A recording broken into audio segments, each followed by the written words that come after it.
Ch30 Everblaze. Sophie had waited to hail Alden, but Bianna wouldn't let her. They couldn't risk that he'd figure out how they'd heard about the footprints, and if it did, they'd never be able to use that trick again. Plus, Bianna would probably be grounded for the rest of eternity. But Sophie had to make sure Sylvanie was okay.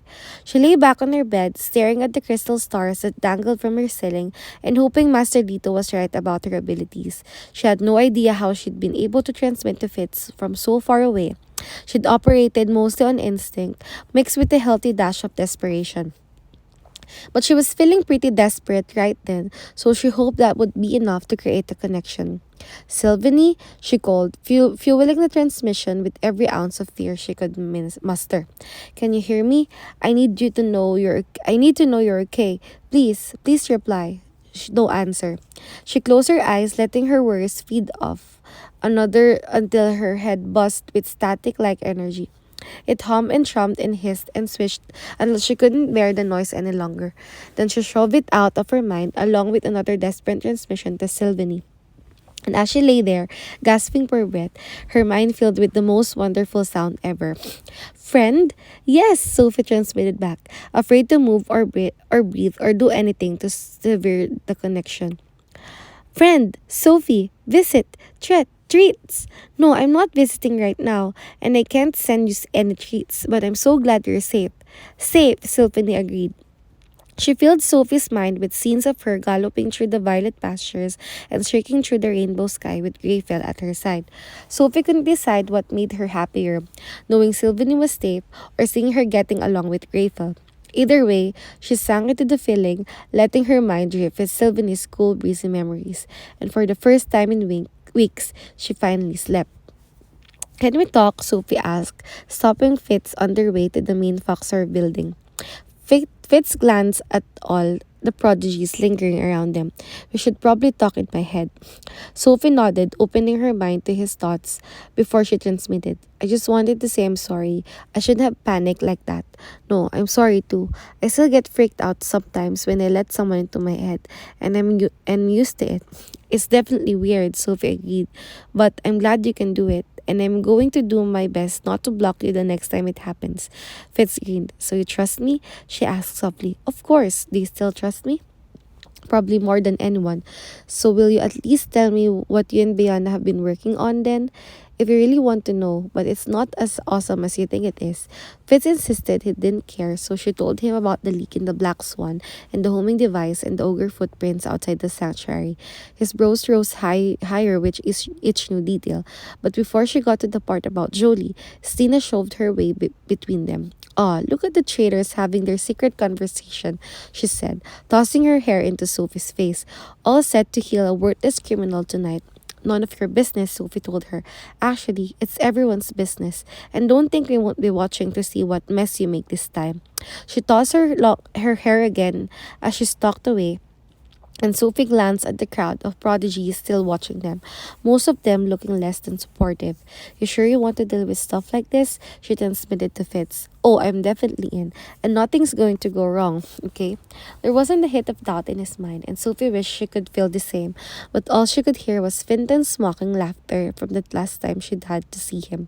She could worry about ogres and black swan leaks later. Right now, she needed to focus on getting them through the healing. "Practice during study hall?"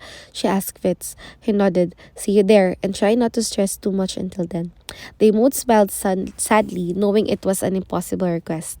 Fortunately, Lady Veda, Sophie's elementalism mentor, had her working on something far less dangerous than her usual tornado bottling fare. She'd placed an etched crystal basin filled with water in the center of the table and showed Sophie how to bottle the ripples that formed when she tapped the water with her fingers. Sophie didn't see the point of collecting such an insignificant amount of force, but when the bells chimed the end of session, Lady Vedad held out one of the bottles. Never underestimate the power of a small change. she told her, pressing it into Sophie's hand. She was obviously referring to the healing, but whether she was in favor or against, Sophie couldn't decide, and the rest of her fellow prodigies seemed just as unsure. Stares and whispers trailed Sophie like a shadow, and when she let herself pay attention, she couldn't find a consensus. Some thought she was brave, others clearly agreed with Stina, but the majority were simply afraid. It was so strange having everyone know so much about her assignment. Even her agriculture mentor, a stocky gnome who insisted on being called Bart the Reaper, had heard about the scandal, and when Sophie walked into study hall, the whole room went quiet. All right, nothing to see, Kip told them, rushing Sophie to a table in the dimmest corner. Fitz was already there, slouching in his chair. That's Tina, girls, been telling people that you're going to do some sort of freaky inflictor thing on Fitz to prepare, and everyone's waiting to see. Kip explained. I'm guessing that's a total lie, but I gotta say that would be awesome. Yeah, well, it's not happening, Sophie sat, hiding her face behind her as she transmitted. You still want to practice? To Fitz.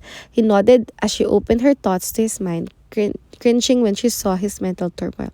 Has your day been as weird as mine? He asked. People are taping notes to my locker saying, keep the criminals where they belong.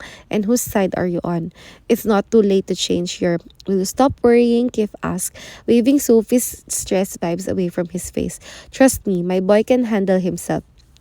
Or you could let me help, Dex said, marching up behind him. He pulled a slightly less than round silver circlet out of his satchel and set it proudly on the table. What is that? Fitz asked. Something I whipped up last night after Sophie and I talked. He picked up the circlet and slipped it over Sophie's head. It slid down to her ears, covering her eyes and matting her hair against her face. Huh, your head must be smaller than mine, Dex said, as he spun the circlet so the clear trillion cut crystals on each side wrestled over her temples and tilted it so it couldn't cover her eyes. I can tighten it when I get home. The healing's not till this evening, right? Right, Sophie told him. But I'm not wearing this, whatever it is. She reached up to remove it, but Dex blocked her. It'll help enhance all your telepathic abilities. Seriously? Fitz asked as Kif snatched the circlet off Sophie's head and said, Cool, will it tell me what Foster's thinking? No, I only made it enhance existing abilities so far, Dex told him, taking his creation back. What do you mean so far? Dame Alina asked. Stalking up to their table, she checked her reflection in one of the windows as she asked, You really think a gadget can affect someone's ability? Why not? Dex asked. I can think of several reasons, but the fact that it's never been done in all years of history seems to be the strongest argument, Dame Alina replied. Maybe no one's scared enough to try, Dex argued. Or maybe you're just trying to fix your talentless dad. Someone called, triggering a wave of snickers. That's enough of that, Dame Alina shouted, reeling around to face the rest of her prodigies. I will not warn you again. She turned back to Dex. Mr. Disney, put that contraption away and take a seat, and the rest of you'd best spend the rest of this session perfecting the art of silence, or you will give me an opportunity to put some of my newest and, I dare say, most ingenious punishments into effect. Understood? Shuffling paper was the only reply. Good, she said, waiting until the circlet was safely out of sight before returning to her desk. So you're not going to use my invention? Dex whispered while pretending to write in his notebook. Sophie shook her head. Dex was incredibly talented with gadgets, but she wasn't about to bring an untested piece of technology into an already dangerous situation. Dex sighed, but didn't say anything, using the rest of study hall to sketch a diagram of the circlet, covered in lines and numbers and all kinds of crazy things. So Sophie couldn't translate. Sophie, on the other hand, spent the rest of the time transmitting anything she could remember about Finton's memory break to Fitz, trying to prepare him for what they would be facing. She'd figured Fitz would want to keep working after school, but when the bells chimed the end of the day, he told her he had to go home. My dad thinks a big part of his problem last time was how exhausted he was today, she explained as they made their way to the Leap Master. He made me promise I'd take a nap before tonight. I hope that's okay. Of course, Sophie said, realizing this had to be just as stressful for Alden as it was for her. Maybe worse, since he probably had even scarier memories of the last break than she did. There's not much to practice anyway.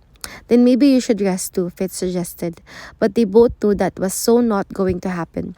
Sophie decided to stay busy and search more of Edeline's office instead.